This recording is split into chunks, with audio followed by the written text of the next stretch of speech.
Olá, tudo bem com você?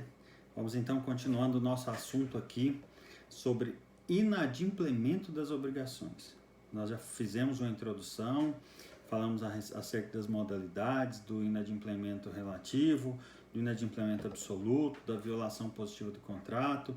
Falamos que o que nos interessa estudar nesse tema é o inadimplemento voluntário, aquele que acontece por vontade do devedor. E agora nós vamos falar da primeira espécie desse inadimplemento, que é o inadimplemento relativo, ou seja, a mora, né? Aquele inadimplemento onde ainda é possível o cumprimento da obrigação, ainda que de forma tardia, tá bom? Bom, a mora é um adimplemento da obrigação fora do tempo previsto no contrato. Então, por isso que nós chamamos de inadimplemento relativo, ou seja, é aquela espécie de inadimplemento onde o cumprimento da obrigação ainda se faz possível, ainda é interessante ao credor, tá bom? Então, é necessário a gente entender que mora é uma espécie de inadimplemento onde é possível ainda o cumprimento da obrigação, tá bom? Quais são as espécies de mora? Nós temos a mora do devedor, nós temos a mora do credor e nós temos também uma espécie de mora simultânea, né?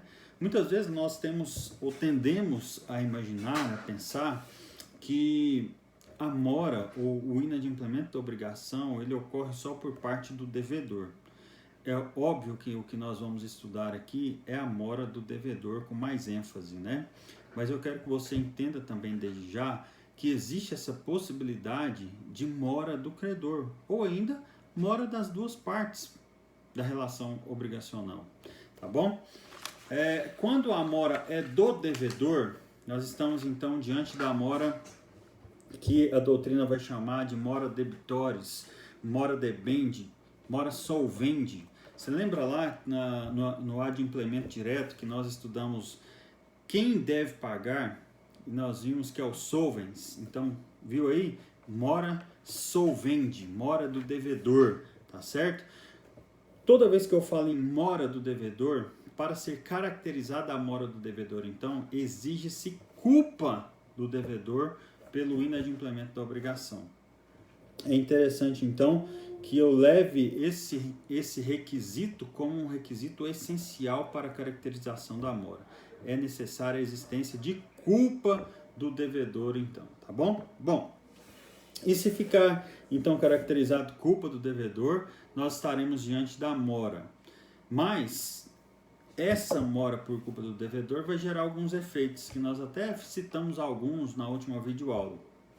Os efeitos que nós temos aí, que são incidentes em caso de mora do devedor, uma mora culposa, perdas e danos, juros de mora, né, que é os juros pela demora do cumprimento da obrigação, correção monetária e honorários do advogado, tá bom? Isso tudo aí você vai entender então como sendo os efeitos, chamados efeitos deletérios do inadimplemento da obrigação, tá? Do inadimplemento, em tese, o inadimplemento culposo, tá certo? Bom, então, se existir a mora, o devedor passa a responder pelos prejuízos decorrentes, inclusive de caso fortuito e de força maior. Ou seja, nós temos uma maior responsabilidade do devedor pelo cumprimento da obrigação quando ele está em mora, tá certo? Se ele descumpriu a obrigação, por exemplo, lá no caso da mora absoluta, né? Do inadimplemento absoluto. Se ele descumpriu a obrigação, por exemplo, ele estava com o carro na mão, ele tinha que entregar esse carro e ele não conseguiu entregar esse carro porque um evento da natureza aconteceu e o carro pereceu. Então, ele não é possível mais a entrega desse veículo. Essa é uma mora, desculpa, novamente, isso é um inadimplemento absoluto, porque o objeto pereceu, mas não foi por culpa do devedor. Foi sem culpa do devedor. Isso não faz ele incorrer nesses efeitos deletérios, tá certo? Agora, se ele está vivendo uma situação de mora culposa, de inadimplemento relativo culposo, tem que cumprir a obrigação, né? Está com a coisa nas mãos para ser entregue ao credor e não entrega porque não quer. E essa coisa perece nas mãos dele, ele estando em mora culposa, perecendo, ainda que por força maior, ou caso fortuito, ele responderá, porque ele está em mora, tá certo? Então tá bom, vamos lá para a segunda situação de mora, que é a mora do credor. Nós falamos até agora da mora do devedor. A mora do credor. A mora do credor, ela não exige culpa do credor para haver a caracterização da mora, do inadimplemento da obrigação. É apenas a recusa do credor em receber a prestação pactuada que gera ou caracteriza a mora, tá bom? Então, professor, como que eu posso entender na prática o que é essa mora aí? Então, o devedor chega para pagar o credor e fala, olha, eu estou aqui com um objeto para te entregar. Aí o credor olha para aquilo e fala, não foi isso que a gente combinou. Na verdade, o devedor estava cumprindo a obrigação de forma correta e o devedor se recusou, sem justo motivo, a receber a prestação.